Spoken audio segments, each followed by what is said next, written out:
Hey guys, welcome to government jobs Gyan YouTube channel. Guys, आज की इस वीडियो में हम बात करेंगे एसएससी सिलेक्शन पोस्ट फेज 14 के notification online form apply process के बारे में। जी हाँ दोस्तों, स्टाफ सिलेक्शन कमीशन ने सिलेक्शन पोस्ट फेज 14 के 3003 खाली पदों को भरने के लिए नोटिफिकेशन रिलीज कर रखा है।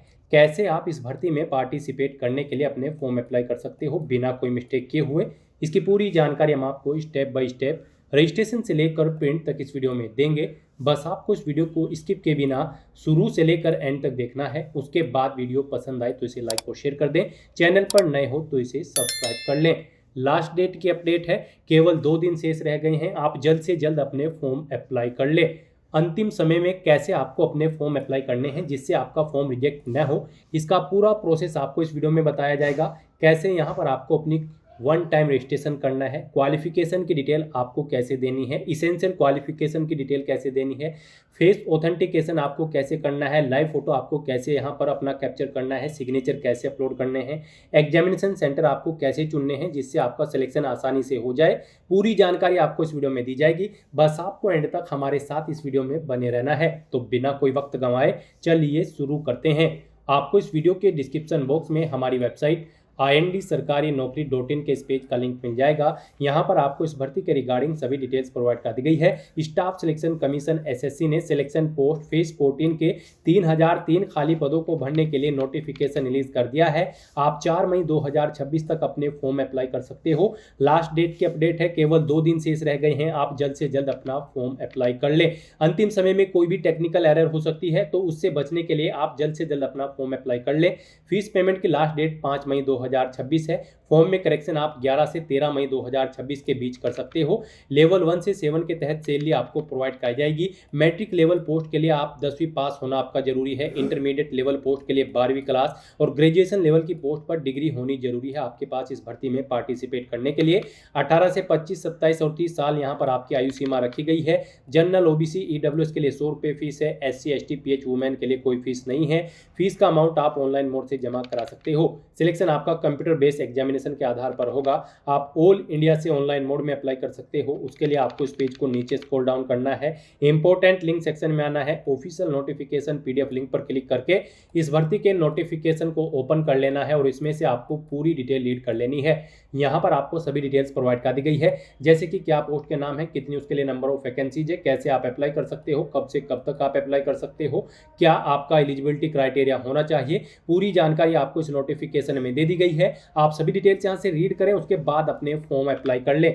फॉर्म अप्लाई करने के लिए भी आपको हमारी वेबसाइट के इसी पेज पर ही अप्लाई ऑनलाइन का लिंक दिया गया है। जैसे ही आप इस लिंक पर क्लिक करेंगे, आपके सामने एसएससी का ये पोर्टल ओपन होगा। गाइड, यहाँ पर आने के बाद आपको इस वेबसाइट के टॉप पर ही लॉगिन और रजिस्टर की ये टैब दी गई है। आपको इस पर क्लिक करना है। उसके बाद आपके सामने ये पॉपअप शो होगा। यहाँ पर अगर आपने पहले से रजिस्ट्रेशन कर रखा है और अपनी आधार इनेबल प्रोसेस कंप्लीट कर रखी है, तो यहाँ पर बस अब आपको अपना रजिस्ट्रेशन नंबर एंटर करना है, अपना पासवर्ड आपको एंटर करना है, ये कैप्चा कोड आपको यहाँ पर एंटर करना है और लॉगिन की इस टैब पर क्लिक करते हुए आपको अपने डैशबोर्ड में लॉगिन कर लेना है और वहां से अपना फॉर्म अप्लाई करना है। गाइड, हम आपको बता दें, यहाँ पर एसएससी ने आधार इनेबल प्रोसेस कर दिया है।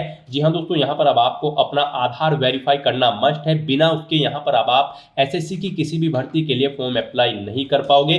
तो अगर आपने अपनी आधार प्रोसेस कंप्लीट कर रखी है तो आप लॉगिन करके फॉर्म अप्लाई कर सकते हो। और अगर आप एसएससी की किसी भी भर्ती के लिए फर्स्ट टाइम अप्लाई करने जा रहे हो या फिर आप नए सिरे से रजिस्ट्रेशन करना चाहते हो, तो यहाँ पर आपको न्यू यूजर रजिस्टर नाउ का ये लिंक दिया गया है। आपको रजिस्टर नाउ के इस लिंक पर क्लिक करना है। उसके बाद आपके सामने यहाँ पर रजिस्ट्रेशन का प्रोसेस स्टार्ट हो जाएगा। यहाँ से आप अपना एसएससी की वेबसाइट पर वन टाइम रजिस्ट्रेशन कर सकते हो। यहाँ पर आने के बाद हम आपको बता दें, आपको 4 स्टेप कंप्लीट करने हैं, आपका OTR कंप्लीट हो जाएगा। सबसे पहले यहाँ पर आपको अपनी पर्सनल डिटेल देनी है, फिर आपको अपना पासवर्ड यहाँ पर क्रिएट करना है, अपनी एडिशनल डिटेल देनी है, उसमें आपको अपनी नेशनलिटी, एड्रेस और एजुकेशनल क्वालिफिकेशन की डिटेल देनी होगी। फिर यहाँ पर आपको अपनी डिटेल्स को डिक्लेयर करते हुए अपना रजिस्ट्रेशन कंप्लीट कर लेना है। तो इन 4 स्टेप्स को कंप्लीट करते हुए यहाँ पर आपको अपना OTR कंप्लीट करना है। उसके लिए यहाँ पर अब आपको कंटिन्यू की स्टेप पर क्लिक कर देना है। जैसे ही आप स्टेप पर क्लिक करेंगे, आपके सामने यहाँ पर रजिस्ट्रेशन का फॉर्म स्टार्ट हो जाएगा। यहाँ पर अब आपको सबसे पहले अपनी पर्सनल डिटेल देनी है। इसमें यहाँ पर सबसे पहले आपको ऑप्शन दिया गया है क्या आपके पास यहाँ पर आधार कार्ड है। यहाँ पर एसएससी ने अब भर्तियों के लिए आधार कार्ड मस्ट कर दिया गया है। आधार प्रोसेस आपको इनेबल कर लेनी है। तो अगर आपके पास आधार है तो आप यस ऑप्शन सेलेक्ट करेंगे। और गाइस यहाँ पर अगर आपके पास आधार नहीं है उसके लिए भी ऑप्शन है। अगर यहाँ पर आपके पास आधार नहीं है तो आप नो ऑप्शन सेलेक्ट करेंगे। फिर यहाँ पर आपको अपने कुछ डॉक्यूमेंट्स अपलोड करने होंगे, जैसे कि यहाँ पर आपको अपना नेम प्रूफ डॉक्यूमेंट अपलोड करना होगा। उसमें आपको अपना Aadhaar card, voter ID card, PAN card, driving licence, government ID card या फिर गवर्नमेंट सर्विस आइडेंटिटी कार्ड आपको अपलोड करना होगा, या फिर आपका पेंशन कोई डॉक्यूमेंट, पेंशन डॉक्यूमेंट भी आप अपलोड कर सकते हैं। आप चूज फाइल बटन पर क्लिक करें, फाइल को सिलेक्ट करें और इनमें से कोई भी डॉक्यूमेंट आप अपना अपलोड कर दें। उसके बाद यहाँ पर आपको अपना date of birth proof certificate upload करना है। इसमें आपका बर्थ सर्टिफिकेट हो सकता है, स्कूल लिविंग सर्टिफिकेट हो सकता है, certificate of date of issued by gazetted officer, या फिर आधार कार्ड यहाँ पर आपको अपलोड करना है चूज फाइल के ऑप्शन पर क्लिक करते हुए। उसके बाद यहाँ पर आपको अपना एड्रेस प्रूफ अपलोड करना होगा। यहाँ पर ये डॉक्यूमेंट आपको उन केस में अपलोड करने हैं अगर आपके पास आधार नहीं है। एड्रेस प्रूफ में आपको अपना आधार कार्ड या फिर वोटर आईडी कार्ड या फिर ड्राइविंग लाइसेंस या फिर बैंक की स्टेटमेंट यहाँ पर आपको अपलोड कर देनी है, या फिर रेंट का एग्रीमेंट या फिर इनकम टैक्स असेसमेंट ऑर्डर यहाँ पर आप अपलोड कर सकते हैं चूज फाइल के इस बटन पर क्लिक करते हुए। उसके बाद यहाँ पर आपको अपना फोटो अपलोड करना है चूज फाइल के बटन पर क्लिक करते हुए। फिर यहाँ पर आपको अपना जेंडर प्रूफ अपलोड करना है। जेंडर प्रूफ में आपका आधार कार्ड हो सकता है, वोटर आईडी कार्ड हो सकता है, बर्थ सर्टिफिकेट हो सकती है, या फिर आपका स्कूल लिविंग सर्टिफिकेट हो सकता है। यहाँ पर अगर आपके पास आधार नहीं है तो आपको इन सारे डॉक्यूमेंट्स को यहाँ पर अपलोड करना होगा। बेस्ट है यहाँ पर आपके पास आधार है तो आप आधार की डिटेल दें। यहाँ पर मोस्टली इंडिया में सभी के पास अब आधार अवेलेबल है, तो यहाँ पर आपको यस का ऑप्शन सेलेक्ट करना है do you have a Aadhaar card में। और उसके बाद यहाँ पर गाइड आपको अपना आधार नंबर यहाँ पर एंटर करना है। वही नंबर एक बार फिर से आपको एंटर करके उसे वेरीफाई कर लेना है। फिर यहाँ पर आपको अपने आधार को प्रमाणित करने के लिए डिटेल्स यहाँ पर रीड कर लेनी है। हिंदी में अगर आप इसे रीड करना चाहते हैं तो स्विच टू हिंदी के ऑप्शन पर क्लिक करें और हिंदी में आप इसे रीड कर लें। और अगर आप सुनना चाहते हैं तो यहाँ पर आपको स्पीकर के इस ऑप्शन पर क्लिक करना है और इस डिटेल को सुन लेना है। और उसके बाद गाइड यहाँ पर आपको इस चेकबॉक्स को ओके करना है और फिर यहाँ पर आपको सेंड ओटीपी के इस ऑप्शन पर क्लिक कर देना है। फिर आपके रजिस्टर्ड मोबाइल नंबर पर जिससे आपका आधार लिंक है उस पर एक ओटीपी आएगा, वो ओटीपी आपको यहाँ पर एंटर करना है। और फिर गाइज आपको वेरीफाई ओटीपी के ऑप्शन पर क्लिक करके अपना आधार वेरीफाई कर लेना है। फिर आपके सामने यहाँ पर शो हो जाएगा आपका आधार सक्सेसफुली वेरीफाइड हो चुका है। ग्रीन कलर में आपको वेरीफाइड का ऑप्शन यहाँ पर मिल जाएगा। उसके बाद गाइज यहाँ पर आपको अपना नाम एंटर करना है अपनी 10वीं की मार्कशीट के अकॉर्डिंग। फिर आपको वही नाम एक बार फिर से एंटर करके वेरीफाई कर लेना है। फिर आपसे पूछा गया है कि क्या आपने कभी अपना नाम चेंज किया है। अगर किया है तो आप यहाँ पर यस ऑप्शन सेलेक्ट करें और फिर वो चेंज नेम यहाँ पर आप एंटर करें। फिर उसे एक बार फिर से एंटर करके वेरीफाई कर लें। और अगर आपने अपना नाम कभी चेंज नहीं किया है तो यहाँ पर आपको नो ऑप्शन ही सिलेक्ट रहने देना है। उसके बाद यहाँ पर आपको अपना जेंडर सिलेक्ट करना है, आप मेल हो, फीमेल हो या फिर ट्रांसजेंडर, आप अपने अकॉर्डिंग ऑप्शन सेलेक्ट करें। दोबारा से अपना जेंडर सेलेक्ट करके उसे वेरीफाई कर लें। फिर यहाँ पर आपको अपनी डेट ऑफ बर्थ सेलेक्ट कर लेनी है इस कैलेंडर में से। यहाँ पर आपको अपनी ये डेट ऑफ बर्थ अपनी 10वीं की मार्कशीट के अकॉर्डिंग सेलेक्ट करनी है। वही डेट ऑफ बर्थ आपको एक बार फिर से सिलेक्ट कर लेनी है कैलेंडर में से वेरिफिकेशन के लिए। फिर यहाँ पर आपको अपने फादर का नाम एंटर करना है। उसके बाद यहाँ पर आपको अपने फादर का नाम एक बार फिर से एंटर करके उसे कंफर्म कर लेना है। फिर आप अपनी मदर का नाम एंटर करें, अपनी मदर का नाम एक बार फिर से एंटर करके उसे कंफर्म कर ले। आपके फादर और मदर का नेम भी आपकी 10वीं की मार्कशीट के अकॉर्डिंग होना चाहिए और इनके नाम से पहले मिस्टर, मिसिस, श्रीमती, लेट या फिर डॉक्टर नहीं लगाना है आपको। उसके बाद यहाँ पर आपको अपना 10वीं क्लास का एजुकेशन बोर्ड सेलेक्ट करना है, किस बोर्ड से आपने यहाँ पर अपनी 10वीं क्लास पास आउट की है। उसके बाद यहाँ पर आपको उसे दोबारा से सिलेक्ट करके कंफर्म कर लेना है जिस बोर्ड से आपने अपनी 10वीं क्लास यहाँ पर पास आउट की है। उसके बाद गाइज यहाँ पर आपको अपनी 10वीं क्लास का रोल नंबर देना है, एक बार फिर से उसे एंटर करके कंफर्म कर लेना है। फिर पासिंग ईयर आपको सिलेक्ट कर लेना है, किस ईयर में आपने अपनी 10वीं क्लास पास आउट की है। हाईएस्ट क्वालिफिकेशन क्या है आपकी, 10वीं, 12वीं, ग्रेजुएशन, पोस्ट ग्रेजुएशन, आप अपने अकॉर्डिंग यहाँ पर ऑप्शन सेलेक्ट करें। फिर यहाँ पर आप दोबारा से अपनी हायर क्वालिफिकेशन सेलेक्ट करें। उसके बाद यहाँ पर आपको अपना मोबाइल नंबर और ईमेल आईडी एंटर करनी है और इन्हें यहाँ पर आपको वेरीफाई कर लेना है। इनके सामने आपको सेंड ओटीपी का ऑप्शन दिया गया है, आप सेंड ओटीपी के ऑप्शन पर क्लिक करें। उसके बाद आपके रजिस्टर्ड मोबाइल नंबर और ईमेल आईडी पर ओटीपी आएंगे, वो ओटीपी आप यहाँ पर एंटर करके अपने मोबाइल नंबर और ईमेल आईडी को वेरीफाई कर लें। और उसके बाद गाइस यहाँ पर आप सेव एंड नेक्स्ट के ऑप्शन पर क्लिक कर दें। इस तरह से यहाँ पर आपकी पर्सनल डिटेल सक्सेसफुली सेव हो जाएगी। उसके बाद यहाँ पर आपको एक रजिस्ट्रेशन नंबर प्रोवाइड करा दिया गया है। ये रजिस्ट्रेशन नंबर आपको केयरफुली नोट डाउन करके रख लेना है फ्यूचर यूज के लिए। ये रजिस्ट्रेशन नंबर आपकी रजिस्टर्ड मोबाइल नंबर और ईमेल आईडी पर भी सबमिट कर दिया गया है, तो आप इसे केयरफुली नोट डाउन करके रखें फ्यूचर यूज के लिए। और यहाँ पर अब आपको कंटिन्यू के इस ऑप्शन पर क्लिक कर देना है। नेक्स्ट आपके सामने कुछ इस तरह से इंटरफेस ओपन होगा। अब यहाँ पर आपको जो रजिस्ट्रेशन नंबर मिला है वो रजिस्ट्रेशन नंबर आपको एंटर करना है। उस रजिस्ट्रेशन नंबर के साथ साथ ही आपकी ईमेल आईडी और मोबाइल नंबर पर एक पासवर्ड भी आया होगा, वो पासवर्ड यहाँ पर आपको एंटर करना है। उसके बाद आपको ये कैप्चा कोड यहाँ पर एंटर करना है और फिर गाइस यहाँ पर आपको साइन इन के इस ऑप्शन पर क्लिक कर देना है। नेक्स्ट यहाँ पर आपको अपना पासवर्ड चेंज करना है। यहाँ पर अब आपको सबसे पहले अपना ओल्ड पासवर्ड एंटर करना है, वो वाला पासवर्ड जो आपके रजिस्टर्ड मोबाइल नंबर और ईमेल आईडी पर आया है आपके रजिस्ट्रेशन नंबर के साथ। और उसके बाद यहाँ पर आपको अपना नया पासवर्ड क्रिएट करना है। यहाँ पर इस पासवर्ड को क्रिएट करने के लिए आपको गाइडलाइन दी गई है। आपका पासवर्ड कम से कम 8 कैरेक्टर का होना चाहिए और ये अल्फा न्यूमेरिक फॉर्मेट में होना चाहिए। मींस आपके पासवर्ड में कम से कम एक अपर केस कैरेक्टर, एक लोअर केस कैरेक्टर, एक इंटीजर नंबर, एक स्पेशल कैरेक्टर जैसे कि @ या फिर डॉलर होना चाहिए। तो इस फॉर्मेट में यहाँ पर आपको अपना पासवर्ड क्रिएट करना है। वही पासवर्ड आपको कंफर्म पासवर्ड फील्ड में एंटर करना है। उसके बाद यहाँ पर आपको एक सिक्योरिटी क्वेश्चन सेलेक्ट करना है। यहाँ पर आप कोई भी सिक्योरिटी क्वेश्चन सेलेक्ट करें, उसका आंसर दें। फिर यहाँ पर आप दूसरा सिक्योरिटी क्वेश्चन सेलेक्ट करें और फिर उसका आंसर यहाँ पर आप दें। और उसके बाद गाइस यहाँ पर आप सेव एंड नेक्स्ट के इस ऑप्शन पर क्लिक कर दें। इस तरह से यहाँ पर आपका पासवर्ड चेंज हो जाएगा। फिर आपके सामने कुछ इस तरह से इंटरफेस ओपन होगा। अब यहाँ पर आपको दोबारा से अपना रजिस्ट्रेशन नंबर एंटर करना है, अपना पासवर्ड आपको एंटर करना है। नया पासवर्ड जो आपने चेंज किया है वो पासवर्ड यहाँ पर आपको एंटर करना है। ये कैप्चा कोड आपको यहाँ पर एंटर करना है और उसके बाद गाइज आपको लॉगिन के इस ऑप्शन पर क्लिक कर देना है। लॉगिन करने के बाद अब यहाँ पर आपको अपनी एडिशनल डिटेल्स प्रोवाइड करानी है। सबसे पहले यहाँ पर आपको अपनी कैटेगरी सिलेक्ट कर लेनी है, किस कैटेगरी से आप बिलोंग करते हैं। फिर यहाँ पर आपको अपनी कैटेगरी दोबारा से सिलेक्ट करके उसे वेरीफाई कर लेना है। फिर आपको अपनी नेशनलिटी यहाँ पर सिलेक्ट कर लेनी है।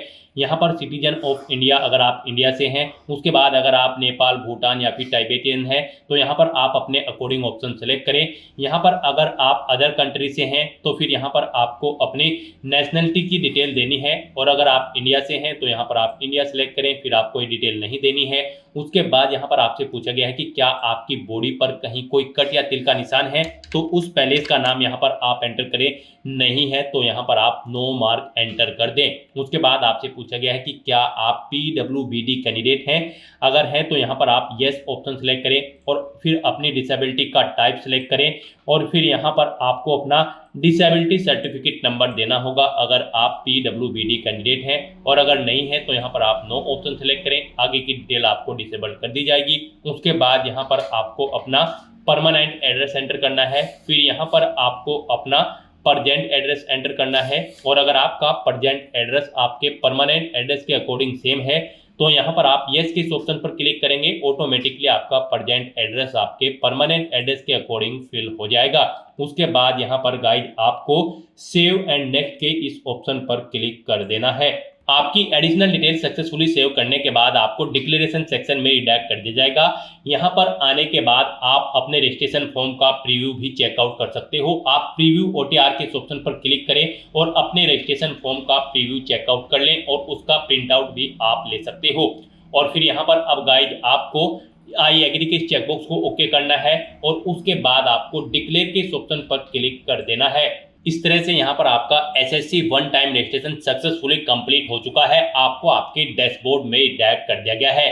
फिर यहाँ पर आपको आपके डैशबोर्ड में लाइव एग्जामिनेशन के स्टेप पर क्लिक करना है। उसके बाद आपके सामने यहाँ पर आपको SSC सिलेक्शन पोस्ट फेज 14 का ये सेक्शन मिलेगा। यहाँ पर SSC सिलेक्शन पोस्ट फेज 14 की इस भर्ती पर अप्लाई करने के लिए गाइड अब आपको अप्लाई के स्टेप पर क्लिक करना है। फिर आपके सामने कुछ जनरल इंस्ट्रक्शंस ओपन होंगे, आपको इन्हें केयरफुली रीड आउट कर लेना है। पेज को नीचे स्क्रॉल डाउन करना है और उसके बाद फिर आपको फिल फॉर्म के इस ऑप्शन पर क्लिक करना है। फिर यहाँ पर आपको आपकी पर्सनल डिटेल ऑटोमेटिकली फिर मिलेगी। जब आपने रजिस्ट्रेशन किया था वहाँ पर आपने जो अपनी डिटेल प्रोवाइड कराई थी उसमें से आपकी ये डिटेल फैच कर ली गई है। आपको सभी डिटेल्स केयरफुली चेकआउट करनी है। इस पेज को नीचे स्क्रॉल डाउन करना है और उसके बाद गाइज फिर आपको यहाँ पर नेक्स्ट के इस ऑप्शन पर क्लिक करना है। फिर यहाँ पर आपको अपनी कुछ एडिशनल इन्फॉर्मेशन प्रोवाइड करनी है। यहाँ पर आपसे पूछा गया है कि क्या आप ईएक्स सर्विस मैन हैं या फिर आप आर्म फोर्सेज में कार्यरत हैं। अगर हैं तो आप यस ऑप्शन सेलेक्ट करेंगे और ज्वाइनिंग डेट देंगे यहाँ पर आर्म फोर्सेज की, कब आपने ज्वाइन की थी। और अगर आप जॉब छोड़ चुके हैं तो फिर यहाँ पर डिस्चार्ज डेट आप सिलेक्ट कर लेंगे।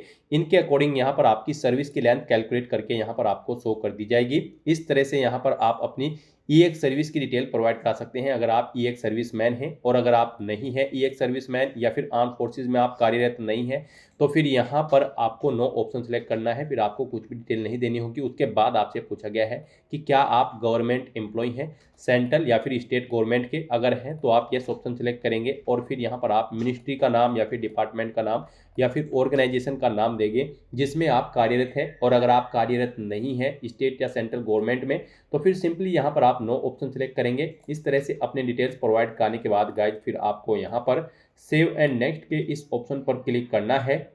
फिर यहाँ पर आपको अपनी एडिशनल इन्फॉर्मेशन का सेकंड पार्ट कंप्लीट करना है। इसमें आपको सबसे पहले अपने एग्जामिनेशन सेंटर सेलेक्ट करने हैं। यहाँ पर आप अपनी चॉइस के अकॉर्डिंग 3 एग्जामिनेशन सेंटर सेलेक्ट करें। यहाँ पर जिस सेंटर को आप फर्स्ट नंबर पर प्रेफरेंस देना चाहते हैं उसे फर्स्ट नंबर पर सेलेक्ट करेंगे, जिसे सेकंड और थर्ड पर रखना चाहते हैं उसे आप सेकंड और थर्ड पर सेलेक्ट कर लें।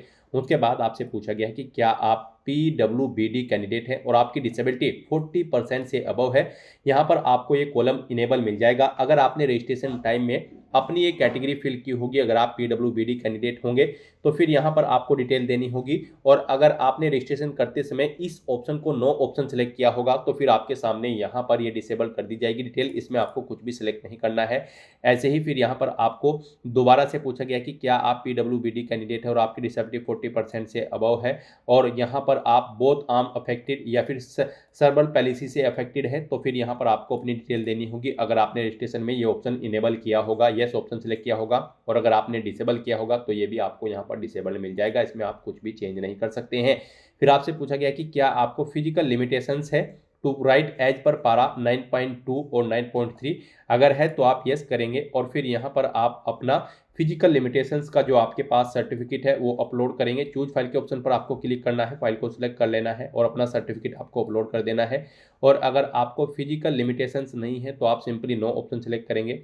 फिर आपसे पूछा गया है कि क्या आपको स्क्राइब की जरूरत पड़ेगी एग्जाम टाइम के दौरान। अगर आपने रजिस्ट्रेशन करते समय नो ऑप्शन किया होगा सेलेक्ट तो फिर यहाँ पर आपको ये ऑप्शन डिसेबल्ड मिलेगा। अगर आपने इनेबल कर रखा होगा तो फिर आप अपनी चॉइस के अकॉर्डिंग यहाँ पर यस या नो ऑप्शन सेलेक्ट करते हुए अपनी डिटेल प्रोवाइड कर सकते हैं। उसके बाद यहाँ पर आपका जो कंप्यूटर बेस्ड एग्जाम होगा यहाँ पर SSC सिलेक्शन पोस्ट फेज 14 का, उसमें आपको अपना एग्जाम का मीडियम सेलेक्ट कर लेना है। आप किस लैंग्वेज में एग्जाम चाहते हैं, इंग्लिश या फिर हिंदी, आप अपने अकॉर्डिंग ऑप्शन सेलेक्ट करें, उसे एक बार फिर से सिलेक्ट करके कंफर्म कर ले। इस तरह से अपने डिटेल्स प्रोवाइड करने के बाद गाइड फिर आपको यहाँ पर सेव एंड नेक्स्ट के इस ऑप्शन पर क्लिक करना है। नेक्स्ट यहाँ पर आपको अपनी पोस्ट से रिलेटेड डिटेल्स प्रोवाइड करनी है।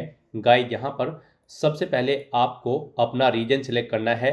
यहाँ पर आप SSC के किस रीजन के लिए अप्लाई करना चाहते हैं वो रीजन आप सिलेक्ट करें। फिर यहाँ पर आपको पोस्ट कोड सेलेक्ट करना है। यहाँ पर पोस्ट कोड के अकॉर्डिंग आपको पोस्ट का नाम शो कर दिया जाएगा। फिर यहाँ पर आपको पोस्ट का लेवल भी शो कर दिया जाएगा पोस्ट कोड के अकॉर्डिंग। यहाँ पर आप ऑफिशियल नोटिफिकेशन से चेकआउट कर सकते हो। ऑफिशियल नोटिफिकेशन में पेज नंबर 75 पर आपको यहाँ पर पोस्ट की डिटेल प्रोवाइड कर दी गई है।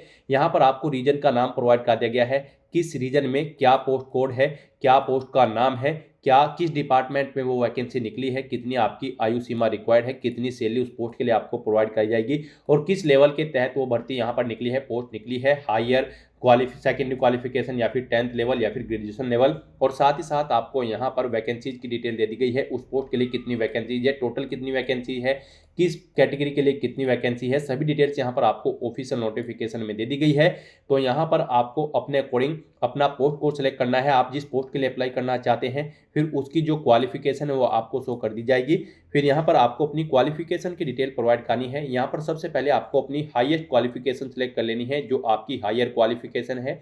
उसके बाद यहाँ पर अगर आपने जो पोस्ट सिलेक्ट की है इसके रिलेवेंट आपके पास कोई अन्य क्वालिफिकेशन है, एजुकेशनल क्वालिफिकेशन, उसकी डिटेल आप प्रोवाइड कर सकते हैं। यहाँ पर नहीं है तो इस कॉलम को आप खाली छोड़ दें। उसके बाद गाइज यहाँ पर आपसे पूछा गया है ऊपर आपने जो ये पोस्ट सेलेक्ट की है उसके लिए आपके पास इसेंशियल क्वालिफिकेशन है। यहाँ पर आपको इस चेकबॉक्स को ओके करना होगा अगर आपके पास उस पोस्ट पर अप्लाई करने के लिए इसेंशियल क्वालिफिकेशन है। यहाँ पर आपको जो आपने पोस्ट सेलेक्ट की होगी उसके लिए जो रिक्वायर्ड क्वालिफिकेशन है, इसेंशियल क्वालिफिकेशन है, वो यहाँ पर आपको प्रोवाइड कर दी गई है। आपके पास ये क्वालिफिकेशन होनी चाहिए आपने ऊपर जो पोस्ट सेलेक्ट की है उसके रिगार्डिंग।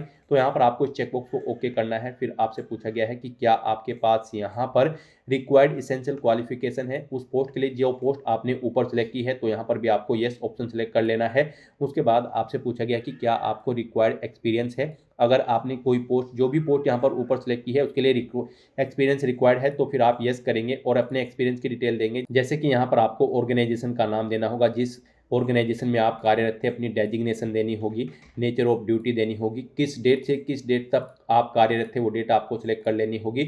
यहाँ पर इस तरह से आप अपने एक्सपीरियंस की डिटेल प्रोवाइड कर सकते हैं। और अगर आपको एक से ज़्यादा जगह वर्किंग एक्सपीरियंस है तो यहाँ पर आपको ऐड मोर के इस ऑप्शन पर क्लिक करना है। सेम ऐसी ही एक और रो यहाँ पर ऐड हो जाएगी और उसमें आप अपने एक्सपीरियंस की डिटेल यहाँ पर प्रोवाइड कर सकते हैं। और अगर आपको एक्सपीरियंस नहीं है और पोस्ट के लिए एक्सपीरियंस रिक्वायर्ड है तो आप नो ऑप्शन सेलेक्ट करेंगे, फिर आप एलिजिबल नहीं होंगे। और अगर किसी पोस्ट पर अप्लाई करने के लिए एक्सपीरियंस रिक्वायर्ड नहीं है तो फिर यहाँ पर आप नॉट एप्लीकेबल ऑप्शन सेलेक्ट करेंगे। उसके बाद यहाँ पर आपसे पूछा गया है कि क्या आप एज में रिलैक्सेशन चाहते हैं। अगर चाहते हैं तो यस ऑप्शन सेलेक्ट करें और फिर आप अपना एज रिलैक्सेशन कोड यहाँ पर सेलेक्ट कर लें जिसके अंतर्गत आप आते हैं। आप SC ST है या फिर डिफेंस पर्सनल डिसेबल्ड कैंडिडेट हैं तो आप अपने अकॉर्डिंग ऑप्शन सेलेक्ट करेंगे। और अगर आप एज में रिलैक्सेशन नहीं चाहते हैं तो आप सिंपली नो ऑप्शन सेलेक्ट करेंगे, फिर आपको आगे की डिटेल नहीं देनी होगी। इस तरह से अपने डिटेल्स प्रोवाइड करने के बाद गाइज फिर आपको यहाँ पर सेव एंड नेक्स्ट के इस ऑप्शन पर क्लिक करना है। नेक्स्ट यहाँ पर आपको अपना फेस ऑथेंटिकेशन करना है, अपना लाइव फोटो आपको कैप्चर करना है और अपने सिग्नेचर यहाँ पर आपको अपलोड कर देने हैं। इस सेक्शन को कंप्लीट करने के लिए आपको अपना मोबाइल फ़ोन यूज़ करना होगा। आप अपने गूगल प्ले स्टोर पर जाएं मोबाइल फ़ोन पर और फिर वहां पर आप माई SSC का ऐप डाउनलोड कर लें और उसे फिर आप इंस्टॉल कर लें। उसे इंस्टॉल करने के बाद गाइज आपको यहां पर अपनी एक और ऐप इंस्टॉल करनी होगी अपने मोबाइल फ़ोन पर ही। जी हाँ दोस्तों, आपको अपने मोबाइल फ़ोन के गूगल प्ले स्टोर में आधार फेस RD का ये ऐप भी इंस्टॉल कर लेना है। डाउनलोड करने के बाद अपने मोबाइल फ़ोन में माई SSC ऐप इंस्टॉल करने के बाद फिर आपको उसे ओपन करना है। उसके बाद आपके सामने यहाँ पर कुछ इस तरह से इंटरफेस ओपन होगा।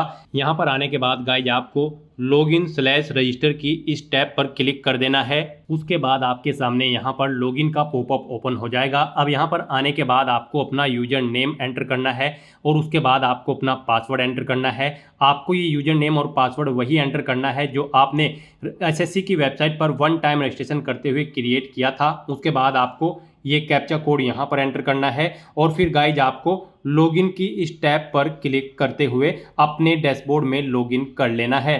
फिर यहाँ पर आपका डैशबोर्ड आपके सामने शो हो जाएगा। यहाँ पर आने के बाद अब आपको डैशबोर्ड के इस ऑप्शन पर क्लिक करना है। यहाँ पर आने के बाद में आपको माई एप्लीकेशन की इस टैब पर क्लिक करना है। फिर यहाँ पर आपके सामने जो भी करंट में वैकेंसी चल रही है उनकी लिस्ट शो कर दी जाएगी। आप यहाँ पर SSC की जिस भी भर्ती के लिए अप्लाई करना चाहते हैं उसी भर्ती के लिए आपको कंटिन्यू की टैब पर क्लिक करना होगा। यहाँ पर आपको आपकी पर्सनल डिटेल शो कर दी जाएगी। इसी तरह से आपको एजुकेशनल डिटेल शो कर दी जाएगी। उसके बाद में एडिशनल इंफॉर्मेशन शो कर दी जाएगी और उसके बाद में आधार ऑथेंटिकेशन वेरिफिकेशन की डिटेल शो की जाएगी। तो आपको सेव एंड नेक्स्ट की टैब पर क्लिक करते हुए step by step Aadhaar authentication verification के सेक्शन में आना होगा। यहाँ पर आने के बाद में आपको इस चेकबॉक्स को ओके करना होगा और यहाँ पर आधार फेस ऑथेंटिकेशन की टैब पर क्लिक करना होगा। आधार फेस ऑथेंटिकेशन की टैब पर क्लिक करने के बाद में आपको आधार फेस RD का एप्लीकेशन डाउनलोड करना है। अगर आपके मोबाइल में पहले से ही आधार फेस RD इंस्टॉल्ड है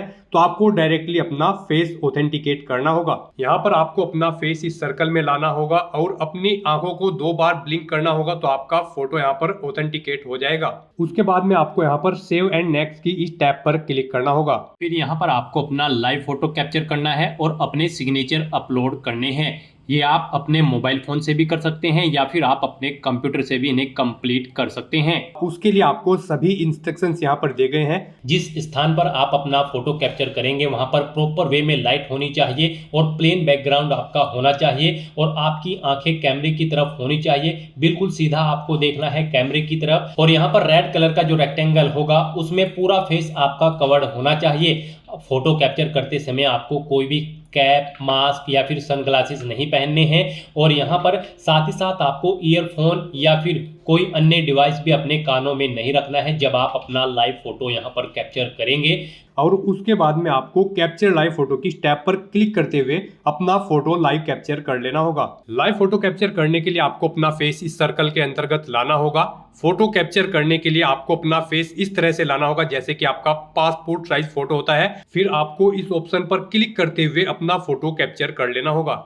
फिर यहाँ पर आपको अपने सिग्नेचर अपलोड करने होंगे। सिग्नेचर आपके 10 KB से 20 KB के बीच में होने चाहिए। JPEG या फिर JPG फॉर्मेट में आपके सिग्नेचर होने चाहिए। डायमेंशन उनकी 6.0 सेंटीमीटर उनकी विड्थ और 2.0 सेंटीमीटर उनकी हाइट होनी चाहिए। रेजुलेशन 300 DPI होना चाहिए। सिग्नेचर के लिए आपको गाइडलाइन भी दी गई है। आप यहाँ पर क्लिक हियर टू रीड के इस लिंक पर क्लिक करें और यहाँ पर आपके सामने ये PDF ओपन हो जाएगी। इसमें आप चेकआउट कर सकते हो कि किस तरह से आपके सिग्नेचर होने चाहिए। यहाँ पर एक बॉक्स के अंदर आपके सिग्नेचर होने चाहिए। कुछ इस तरह से यहाँ पर आपके सिग्नेचर एक्सेप्टेबल होंगे। गाइस, इस फॉर्मेट में आपके सिग्नेचर एक्सेप्टेबल होंगे और इन फॉर्मेट्स में आपके सिग्नेचर यहाँ पर एक्सेप्टेबल नहीं होंगे। आपको इन्हें केयरफुली चेकआउट कर लेना है। एग्जांपल्स आपको यहाँ पर दिए गए हैं, इनके अकॉर्डिंग आपको अपने सिग्नेचर करने हैं। सिग्नेचर अपलोड करने के लिए आपको अपलोड योर सिग्नेचर की टैब पर क्लिक करना होगा। इस टैब पर आप क्लिक करें, अपनी फाइल को सिलेक्ट करें और यहाँ पर अपना सिग्नेचर अपलोड कर दें। उसके बाद में यहाँ पर आपको सेव एंड नेक्स्ट की इस टैब पर क्लिक करना होगा। तो दोस्तों, इस तरह से आपका आधार ऑथेंटिकेशन वेरिफिकेशन कंप्लीट हो जाएगा, आपका लाइव फोटो कैप्चर हो जाएगा और आपके सिग्नेचर भी अपलोड हो जाएंगे। नेक्स्ट यहाँ पर आपको आपके एप्लीकेशन फॉर्म का पूरा प्रीव्यू शो कर दिया गया है। आपको सभी डिटेल्स केयरफुली चेकआउट करनी है। इस पेज को नीचे स्क्रॉल डाउन करना है। यहाँ पर अगर कोई मिस्टेक है तो आप गो बैक के इस लिंक पर क्लिक करके एडिट कर सकते हो। और अगर सभी चीज़ें ओके हैं तो गाइज बस अब आपको यहाँ पर सेव एंड नेक्स्ट के इस ऑप्शन पर क्लिक करना है। फिर आपके सामने डिक्लेरेशन सेक्शन ओपन होगा। यहाँ पर आने के बाद आपको आई एग्री के इस चेकबॉक्स को ओके करना है। ये कैप्चा कोड आपको यहाँ पर एंटर करना है और उसके बाद सबमिट के इस ऑप्शन पर क्लिक करना है। इस तरह से यहाँ पर आपका एप्लीकेशन फॉर्म सक्सेसफुली सबमिट हो जाएगा। अगर आप रिजर्व कैटेगरी से बिलोंग करते हैं और अगर आप अनरिजर्व कैटेगरी कैंडिडेट हैं तो पहले यहाँ पर आपको 100 रुपये एप्लीकेशन फीस के रूप में जमा कराने होंगे, जो कि आप debit card, credit card, net banking या फिर UPI के माध्यम से जमा करा सकते हो। उसके बाद अनरिजर्व कैटेगरी कैंडिडेट का फॉर्म भी सबमिट हो जाएगा। उनके सामने भी कुछ इसी तरह से इंटरफेस ओपन हो जाएगा। यहाँ पर गाइड अब आपको प्रिंट एप्लीकेशन के इस ऑप्शन पर क्लिक करते हुए अपने एप्लीकेशन फॉर्म का एक हार्ड कॉपी या फिर सॉफ्ट कॉपी प्रिंट आउट ले लेना है फ्यूचर यूज के लिए, फ्यूचर रेफरेंस के लिए। और गाइज यहाँ पर आप गो टू डैशबोर्ड के इस ऑप्शन पर क्लिक करके अपने डैशबोर्ड में जाकर अपने एप्लीकेशन फॉर्म का यहाँ पर स्टेटस चेकआउट कर सकते हो कि वो सक्सेसफुली सबमिट हो चुका है या फिर नहीं। यहाँ पर आपका फॉर्म तो सक्सेसफुली सबमिट हो चुका है, लेकिन इसका वेरिफिकेशन किया जाएगा। आपने जो डिटेल प्रोवाइड कराई है उनका वेरिफिकेशन यहाँ पर अभी पेंडिंग है। कुछ समय के बाद यहाँ पर आपको आपके एप्लीकेशन फॉर्म का स्टेटस शो कर दिया जाएगा जब आपका फॉर्म यहाँ पर सक्सेसफुली एक्सेप्ट कर लिया जाएगा। तो दोस्तों, ऐसे आप SSC सिलेक्शन पोस्ट फेज 14 की इस भर्ती के लिए अपने फॉर्म अप्लाई कर सकते हो बिना कोई मिस्टेक किए हुए। आज की इस वीडियो में बस इतना ही। आई होप ये वीडियो आपको पसंद आई होगी। अगर पसंद आई हो तो इसे लाइक और शेयर करें। चैनल पर नए हो तो इसे सब्सक्राइब कर लें। Thanks for watching.